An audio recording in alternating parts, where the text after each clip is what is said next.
So that person in the street who gives you that look or makes that comment at you, or that friend or that boyfriend who doesn't know how to treat you properly, they, believe it or not, are doing the best that they can with the tools that they have. Most people in this world do not mean or intend to be vicious. We'll do that together with number 4, which is be sympathetic.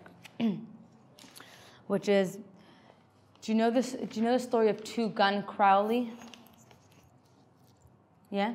No? Okay. He was a massive killer in the 1930s.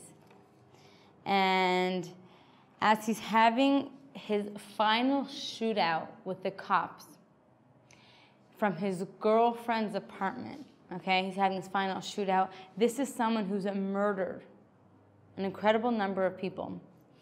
And they called him 2 Gun Crowley because that's what he walked around with. He's having a shootout with the cops. And as he's having a shootout hiding in his girlfriend's apartment, he has blood dripping from his forehead. And he writes on a little piece of paper, "To whom this may concern. Under this jacket," I'm going to read it directly, hold on. "Under my coat is a wary heart, but a kind one that would do nobody any harm."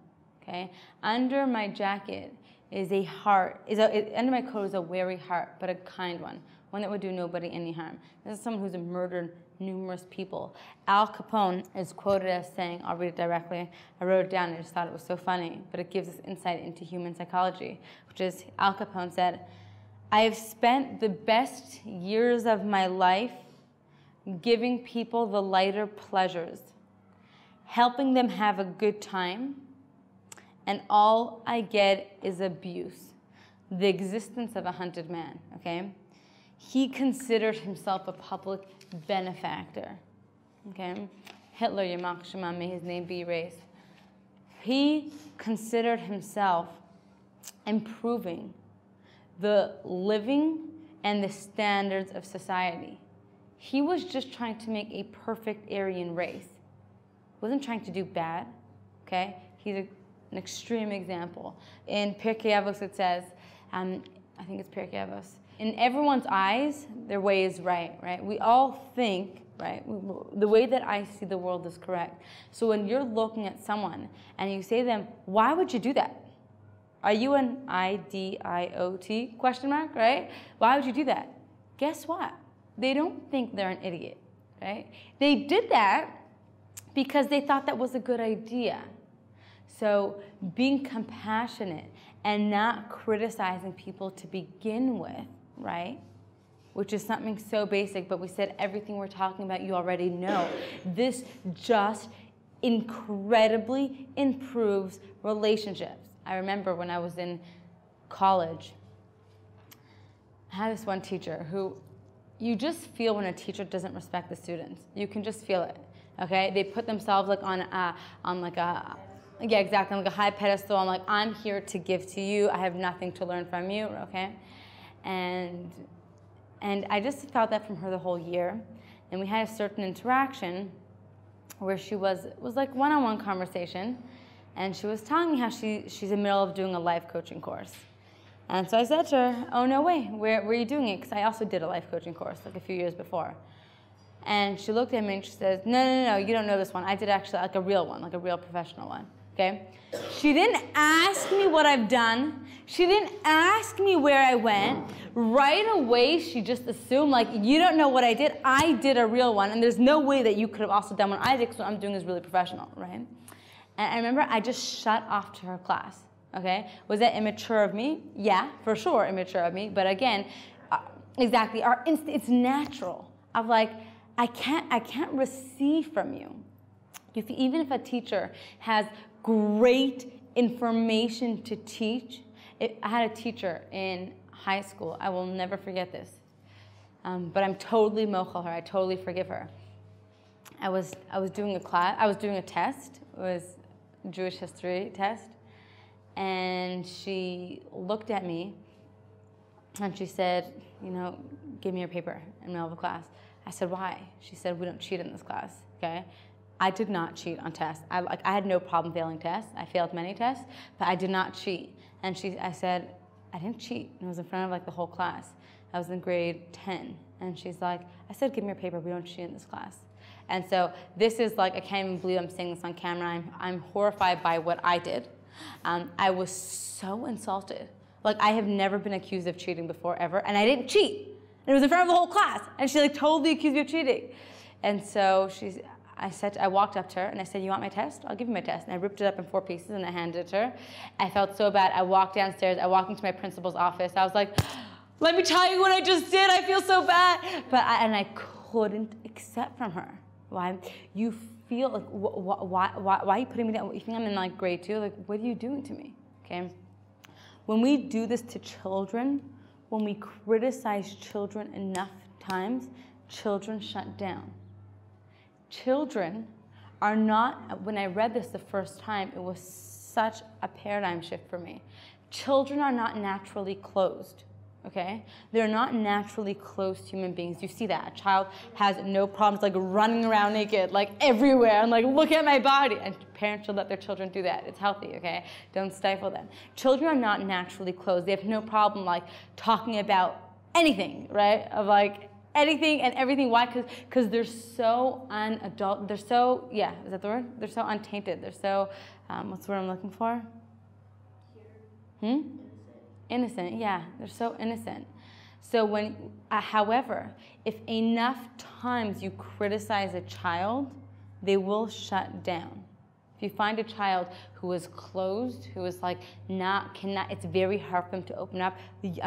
I'm not poskening, but usually something happened there. Why is he so closed?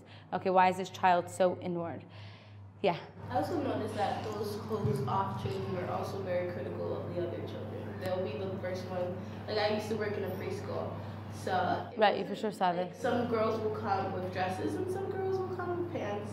So the girls that are very like closed off, like it was really hard for me to like get them to open up and like be part of the group. They'll be very overcritical and they'll tell me like, Laura, she's wearing pants, like she's not supposed to.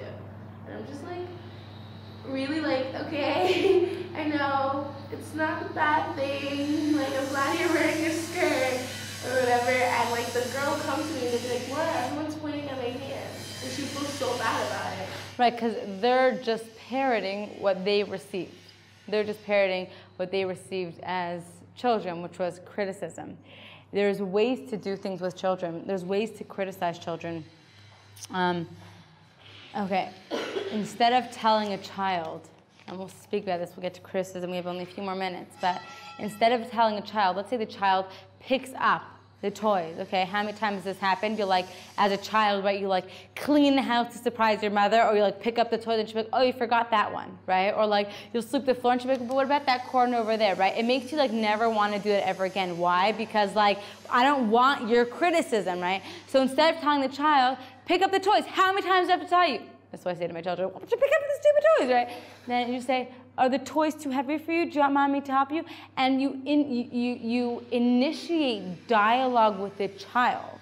When you put a child down all of the time, it applies to human beings also, but all the more so children, when you are literally, they are clay, they are Play-Doh in our hands, and we shape them, okay? We are damaging a child. We don't realize what criticism does. And Daphne support, what you said is really important, right? You find that people who criticize a lot are people who they themselves are struggling. It took me many years. When I was growing up, I had this certain, I wouldn't call her a friend, acquaintance, whatever you'd call it, and every time I was with her, she had just had something negative to say about me. Every time. And it took me many, many years till I grew up, and I'm still growing up, to realize she's in pain, okay? I had a quote in my office over here. I took it down because A, I like to change the quotes, but B, someone's like, hurt people. Like, she thought I was like telling people to like hurt people, but the quote was, hurt people, right? You don't, healthy, happy, secure people don't go around hurting people. It's only someone who has hurt themselves, they feel like they need to hurt people. So with that being said, the quote from Carnegie, he says, any fool can criticize, condemn, and complain, and most fools do. It takes character and self-control to be understanding and forgiving, right? Any fool can criticize, condemn, and complain, and most fools do. It takes character and self-control to be understanding and forgiving. When I get upset at someone and I yell at them, the only thing that has been accomplished is my release of anger temporarily. It does nothing for the other person. And when we learn skills and tools, basic ones, how can I express this to them without them being hurt? Okay? How can I be, like we said, we'll just quickly go through it, right? How can I begin conversations in a friendly way? Just being kind to people, being interested in the other person. Just because I know my spouse, or just because she's my best friend for 15 years, doesn't mean I need to shut down when she's talking of, oh, okay, there she goes again on the same, right? Like speech that she gives all the time, right? Be sympathetic to people, and then not to criticize other people. Don't condemn or criticize. God willing, next class will today's Thursday. Okay, so next week, God willing, we'll continue with. So in situations when criticism needs to be done, which there are many times that it does, so how can I go about it? Have a wonderful Shabbos.